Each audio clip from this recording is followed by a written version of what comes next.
안녕하십니까, 김경환 세무사입니다. 이번 시간에는 종합과세와 분리과세라는 내용을 주제로 알아보도록 하겠습니다. 먼저 사례 보시죠. 홍길동 씨는 정기예금 이자 소득이 1,000만 원이 있습니다. 그리고 사업소득이 8천만 원이 있는 개인 사업자입니다. 총 얼마의 소득 금액이 있나요? 9천만 원이죠. 반면에 임꺽정이라고 하는 사람은 정기예금 이자 소득이 1,000만 원 똑같이 있습니다.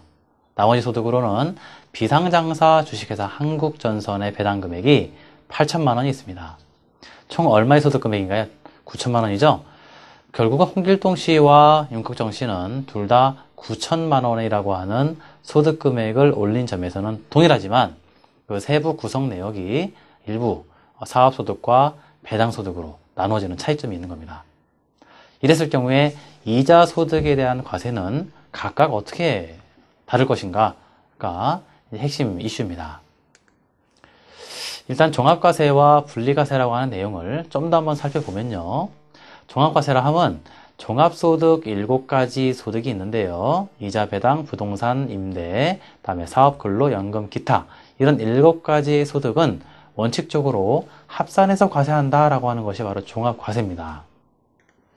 반면에 분리과세라고 우리가 얘기할 때는 금융소득, 즉 이자와 배당소득을 합산한 금액이 4천만 원 이하인 경우에는 종합소득이지만 합산과세하지 않고 분리과세하겠다, 즉 원천징수로서 과세 종결하겠다라고 하는 것이 바로 분리과세입니다.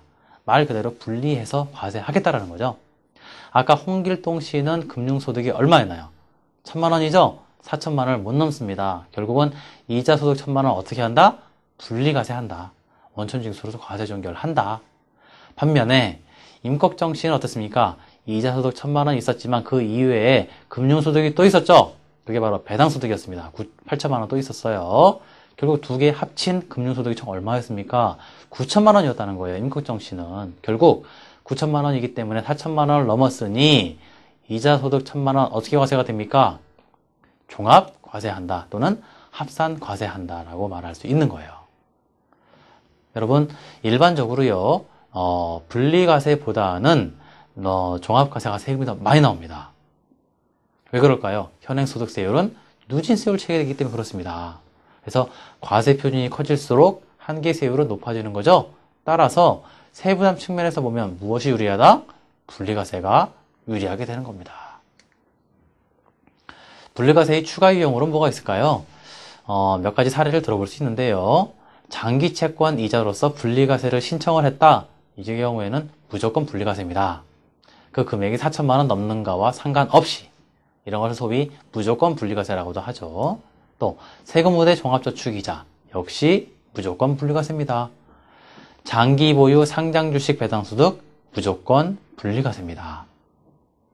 기타 소득 금액이 연 300만 원 이하로서 분리과세를 신청했다? 역시 분리과세가 되는 소득 유형입니다. 이와 같이 합산과세 되지 않고 그 소득 자체만 원천징수로서 과세 종결되는 형태, 이거를 바로 우리는 분리과세라고 칭하고 있습니다. 비슷한 말로서 분류과세라고 하는 것이 있습니다. 분류과세는요, 종합소득, 양도소득, 퇴직소득 이 세 가지를 합산과세하지 않고 각 소득별로 분류해서 과세하는 것을 칭합니다. 소득별 특성을 고려한 과세라고 보시면 돼요. 워낙에 종합소득과 양도소득과 퇴직소득은 성격이 틀립니다. 양도소득 1년에 주택 파는 경우 몇 건이나 되겠습니까? 퇴직소득 평생 퇴직하는 경우가 몇 번이나 되겠습니까? 물론 요즘 현실에서는 퇴직하는 경우가 많기도 해요. 평생 살면서 몇 번, 몇십 번 하는 경우도 있겠죠. 그렇지만 기본적으로 성격 자체가 많이 틀리기 때문에 약간 분류해서 따로따로 과세하려고 하는 우리 세법의 취지가 있습니다. 이런 분리과세와 분류과세를 좀 더 세부적으로 살펴보자면 분리과세는 종합소득임에도 불구하고 종합과세하지 않고 분리과세한다. 그렇게 바라보시면 되는 거고요. 분류과세는 원래 종합소득이 아닌 소득을, 즉 양도소득이나 퇴직소득을 소득별로 과세하는 것이다. 그런 차이점이 있다는 것을 잘 유념해서 보셨으면 좋겠습니다. 이상 종합과세와 분리과세에 대해서 알아보았습니다. 감사합니다.